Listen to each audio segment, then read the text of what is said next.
हमारी मौजूदगी नूह में है। नूह के एक अस्पताल के बाहर की तस्वीरें हम आपको दिखाते हैं।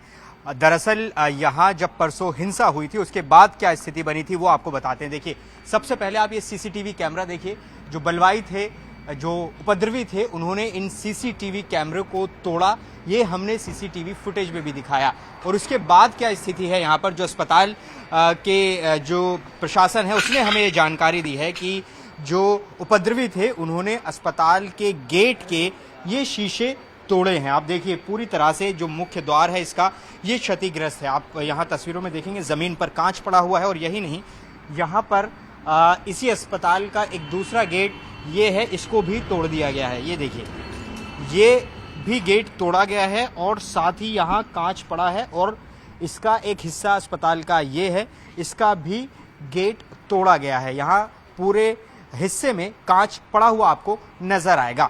और इतना ही नहीं, जो अस्पताल की तरफ से हमें बताया गया है वो ये कि अस्पताल के भीतर भी एक जो शीशा था उसको भी तोड़ा गया है। मैं आपको तस्वीरें दिखाना चाहूँगा। यहाँ आप देखिए कि एक दरवाज़ा यहाँ पर तोड़ा गया है। ये देखिए, ये जो पूरा दरवाज़ा है शीशे का, ये तोड़ा गया है।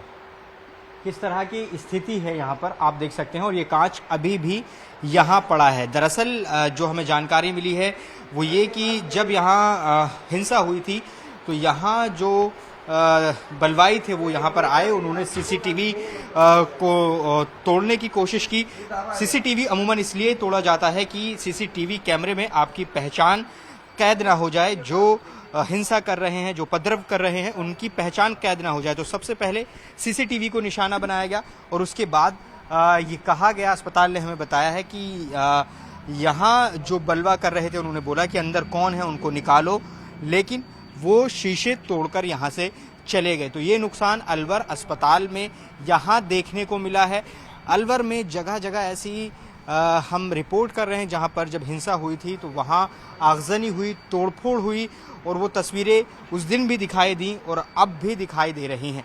देखिए, परसों नूह में हिंसा हुई थी, उसके बाद से स्थिति नूह में नियंत्रण में है। कल पूरा दिन नूह में शांति रही, कोई नई घटना नूह में दर्ज नहीं हुई। आज भी कोई घटना नई रिपोर्ट नहीं हुई। इस दरमियान क्या क्या हुआ वो भी हम आपको बता देते हैं। लगातार अर्धसैनिक बलों की टुकड़ी जो है वो नूह में तैनात है। फ्लैग मार्च चल रहा है, जगह जगह तैनाती की गई है। इसके अलावा जो अमन कमेटी की बैठकें हैं वो लगातार हो रही हैं। कल भी अमन कमेटी की बैठक हुई थी और परसों शाम में भी अमन कमेटी की बैठक हुई थी। और साफ तौर पर जो जिलाधिकारी हैं और एसएसपी हैं उन्होंने साफ तौर पर कहा है कि अभी स्थिति नियंत्रण में है। अब आगे क्या कार्रवाई होगी उसके लिए लगातार एफआईआर दर्ज की गई है और इसके अलावा धरपकड़ का काम शुरू किया गया है। करीब 100 लोगों को डिटेन किए जाने की खबर आ रही है। लगातार जगह जगह से लोगों को पकड़ा जा रहा है जो इस हिंसा में शामिल थे। पहचान की जा रही है सीसीटीवी के जरिए। हम जहां मौजूद हैं ये अलवर अस्पताल है। अलवर अस्पताल को भी निशाना बनाया गया था, जो अस्पताल प्रशासन ने बताया है। और जो सीसीटीवी हम दिखा भी रहे अपने दर्शकों को वो इसी अस्पताल की है जहां जो बलवाई थे वो सीसीटीवी को तोड़ रहे थे। और जो अंदर अभी मैं अगर आपको दिखाऊं तो यहाँ पर जो कांच के शीशे थे दरवाजे में लगे हुए उनको तोड़ा गया था बाकायदा। और इसके अलावा बाहर 3 गेट के जो शीशे थे उनको तोड़ा गया था। तो वो नुकसान जगह जगह दिखाई दे रहा है।